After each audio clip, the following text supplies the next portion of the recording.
హ్రీంకారాసనగద్భితా నలసికాం సౌహ క్లీం కళాంభిప్రతీం సౌవర్ణాంబరధారిణీం వరసుధాధౌతాం త్రినేత్రోజ్వలాం వందే పుస్తకపాశమంకుశధరాం స్రగ్భూషితాముజ్వలాం త్వాం గౌరీం త్రిపురాం పరాత్పరకలాం శ్రీచక్ర సంచారిణీం. మనకి చాలా మంది ఏమండి గురుగారు మాకు చేతబడులు చేశారండి, మాకు ఈ యొక్క చిల్లంగి అంటారు దాన్ని, ఒక్కొక్క ఏరియాలో ఒక్కొక్కటి. అలా దుష్టశక్తులు, క్రూరశక్తులు, క్రూర గ్రహాలు, పిశాచాలు, కర్ణపిశాచులు, ఇలా రకరకాల పేర్లతో ముఖ్యంగా చేతబడులండి అంటారు. మన హీరో సుమన్ గారు కూడా చాలా మంచి ఆయన. మరి అంత చదువుకున్న వ్యక్తి, మృదు వ్యక్తి, ఆయన ఒక టాప్ రేంజ్లోకి వెళ్ళినప్పుడు నాకు చేతబడులు చేయించారండి, అందువల్లనే నా కెరీర్ ఇంకా వెళ్లాల్సిందే ఆగిపోయిందండి అని ఆయన ఇంటర్వ్యూలో చెప్పడం మనందరం కూడా చూస్తున్నాం. మరి మనకి హీరో సుమన్ గారు చాలా అంత గొప్ప పరిణతి చెందినటువంటి వ్యక్తి మరి అబద్ధాలు చెప్తారా? కాదు కదా. అయితే ఒక సైన్స్లో ఒక ప్రొఫెసర్గా ఉన్న నేను చేతబళ్ళు ఇవన్నీ ఉన్నాయంటే అవన్నీ ఖండించి పడేస్తాను. అయినప్పటికీ కూడా చాలామంది ఏమండి మేము హాస్పిటల్లోకి వెళ్ళామండి, మరి అక్కడ చూపించుకుంటే అన్నీ నార్మల్ వచ్చినాయండి, అంతా మాకు అర్థం కావట్లేదండి అని చాలామంది చెప్తూ ఉంటారు. అయితే చేతబళ్ళ వల్ల మా జీవితం ఆగిపోయిందండి అంటారు. అసలు ఈ చేతబడులు ఎవర్రా నాయనా చేస్తారు అంటే మా బంధువులేనండి, మాకు తెలుసున్నటువంటి పరివారమేనండి, మా మీద మా ఎదుగుదల చూసి ఆగిపోవడానికి చేయించారండి అంటారు. ఇటీవల మీరు కనుక చూసుకుంటే చిర్రాబూరు గారు కూడా పాపం ఆయన కొన్ని లక్షల మంది ఫాలోవర్స్ ఉన్నారు.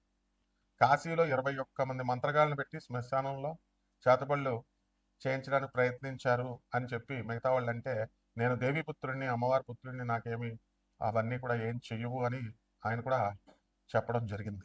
అంటే మొత్తం మీద ఓవరాల్గా ఏంటంటే మనకి క్షుద్ర శక్తులు అంటే ఏంటంటే లోయర్ ఎనర్జీస్ అంటారు వీటిని. వాళ్ళు పూజించేటటువంటి దేవతలు ఏంటో మామూలు జనానికి తెలియక కాళీ అమ్మవారు చేసేస్తుంది, లేదా చిన్న మస్తా అమ్మవారు చేసేస్తుంది, ఇట్లా వాళ్ళు ఇష్టం వచ్చినట్టుగా మాట్లాడుతూ ఉంటారు. ఈ దశమహావిద్యలు అనేటటువంటి అమ్మవార్లు తార, మహాకాళి, చిన్నమస్త, త్రిపుర భైరవి, తర్వాత బగళాముఖి, ఆ తర్వాత మనకి రాజశ్యామల, ధూమావతి, షోడసి అంటే లలితాదేవి, అలాగే మనకు భువనేశ్వరి అమ్మవారు, ఆ తర్వాత కమలాత్మిక అమ్మవారు. వీటిల్లో ఇవి కాకుండా ఇంకో 2 దేవతలు ప్రత్యంగిరావు, వారాహి. ఇవి ఈ మధ్య కాలంలో ఒక 20 సంవత్సరాల నుంచి జనమందరికీ కూడా పబ్లిసిటీ అని తెలియక అపోహతో వీళ్ళంతా కూడా చిన్నమస్తా చేసేస్తుందండి, బగళాముఖి ఇచ్చేసేస్తండి. మహాకాళిని మా చిన్నప్పటి నుంచి అనేవారు, మహాకాళిని అడిగితే చేతబళ్ళ కూడా చేసేస్తారండి, ప్రత్యంగిర అయితే రివర్స్ చేసేస్తుందండి. ఇట్లా అనవసరమైనటువంటి అపోహలన్నీ కూడా దశమహావిద్యల్ని, ఈ యొక్క సప్తమాతృకల్ని అనడం జరిగింది.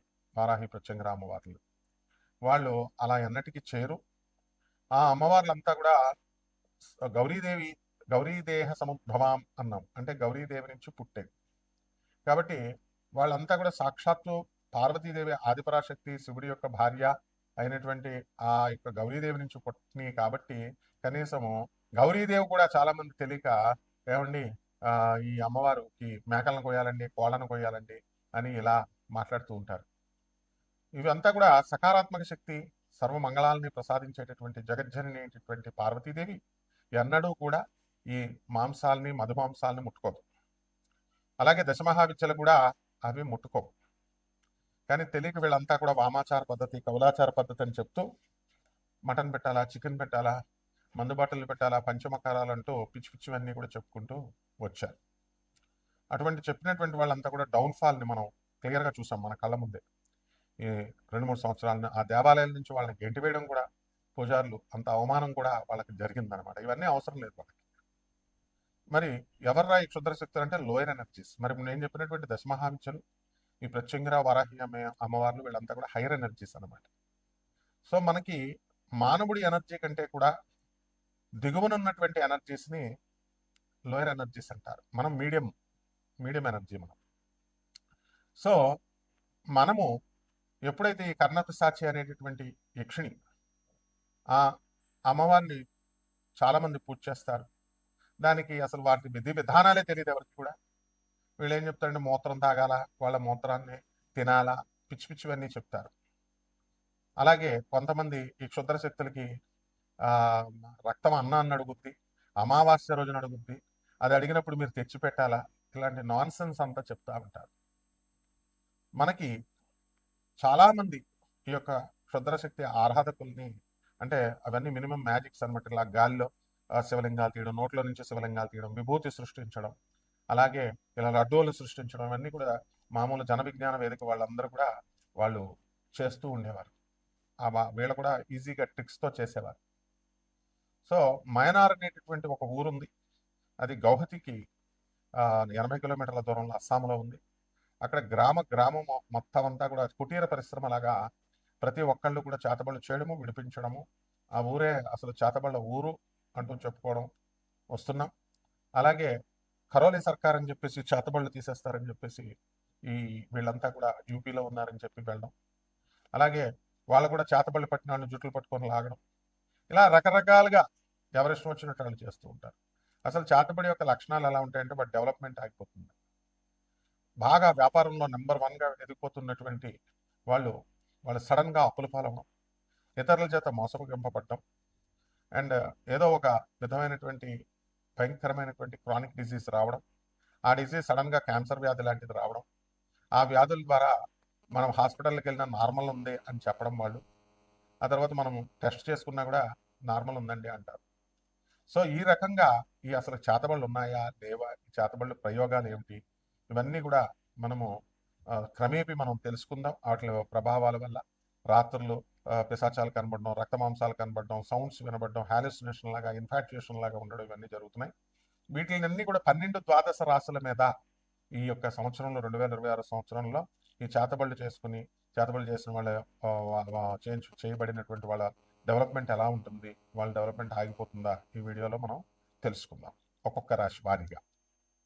మేషరాశి, ఈ మేషరాశి వారికి అందరికీ కూడా ఏలినాటి శని జరుగుతుంది, ఈ విషయం మనకు తెలిసిందే.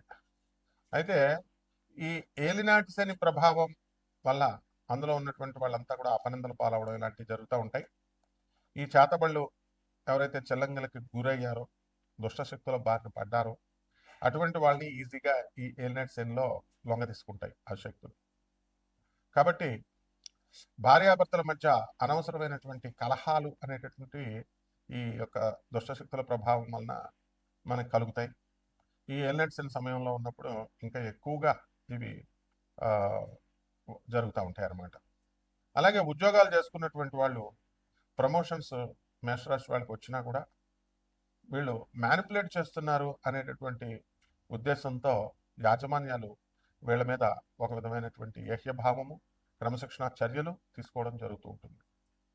మేషరాశి వారికి ప్రమోషన్స్ వస్తాయి 2026 సంవత్సరంలో, కానీ అట్ ద సేమ్ టైం ఈ వీళ్ళకి క్రమశిక్షణ చర్యలకి డిస్ప్రపోర్షనేట్ ఆఫ్ అసెట్స్ కేసుల్లో ఇరుక్కోవడము, ఇలాంటివన్నీ కూడా జరుగుతాయి.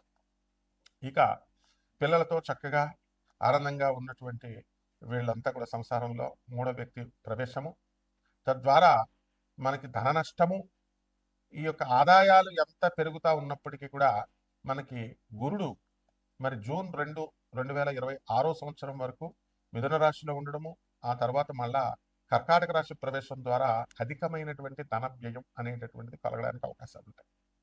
అయితే ఈ మేషరాశి వారికి మనకి అనారోగ్యపు సమస్యలు అనేటటువంటివి సాధారణంగా ఏలినాటి శని గ్రహ ప్రభావం వల్ల వస్తాయి. అయితే ఈ చేతబళ్ళు, ఈ చెల్లంగలకు గురైనటువంటి వాళ్ళందరూ కూడా వాళ్ళకి కొంచెం ఎక్కువగా వాళ్ళు పడడం జరుగుతుంది. మానసికంగా చాలా డిప్రెషన్స్కి గురవుతూ ఉంటారు. అదేవిధంగా వాళ్ళు లైట్లను చూడలేరు. నిరంతరము నేను కుండలిని శక్తి నాకు జాగృతం అయిపోయింది, నాకు ఈ సౌండ్స్ వినబడుతున్నాయండి, చక్ర విచ్ఛేదనం జరిగిపోయింది అని గెజిటెడ్ ఆఫీసర్ పోస్టుల్లో ఉన్నటువంటి బాగా చదువుకున్నటువంటి పోస్ట్ గ్రాడ్యుయేట్స్ కూడా, మరి వెటనరీ డాక్టర్స్గా ఉన్నటువంటి వాళ్ళు కూడా వాళ్ళకి ఈ భావనలో ఉంటారు. అదేవిధంగా ఎనర్జీ, ప్రాణిక్ హీలింగ్ లాంటి ఎనర్జీలు హీలింగ్స్ చేసుకుంటున్నాము, హైర్ ఎనర్జీస్తో మేము కనెక్ట్ అయ్యాము అని అంటారు. మళ్ళీ అదేవిధంగా ఈ యొక్క ఎనర్జీస్తో నాకు పని లేదు. ఎందువల్లంటే ఈ ఎనర్జీస్ వల్ల నా నడుము నొప్పులు తగ్గట్లేదు, నా బ్యాక్ పెయిన్లు తగ్గట్లేదు. ఈ విధంగా వ్యాధి కంట్రోల్ కానప్పుడు ఇవన్నీ ఎందుకు? ఈ ఈ నాలెడ్జ్ అంతా కూడా హైయర్ బీయింగ్స్ వల్ల, గురువుల వల్ల మనకు వచ్చినటువంటి నాలెడ్జ్ అంతా ఎందుకు అని మదనపడుతూ ఉంటారు. అంటే ఈ యొక్క మేషరాశి వారికి అందరికీ కూడా ఈ సంవత్సరం మనశ్శాంతి లేకపోవడం అనేటటువంటిది ఉంటుంది. ఆదాయాలు వేరు, ఉద్యోగాలు ప్రమోషన్లు వేరు, ట్రాన్స్ఫర్లు వేరు, ఇవన్నీ రొటీన్గా జరుగుతూ ఉంటాయి మీ జీవితంలో. ఎస్పెషల్లీ ఈ వీడియోలో టాపిక్ ఏంటంటే చాతబడి ప్రభావాల వల్ల మేషరాశి వారికి ఎంతవరకు ఎఫెక్ట్ పడుతుంది అనేటటువంటిది. కాబట్టి ప్రేక్షకులంతా కూడా వివేకంతో చాలా జాగ్రత్తగా అర్థం చేసుకోవడానికి ప్రయత్నించాలి.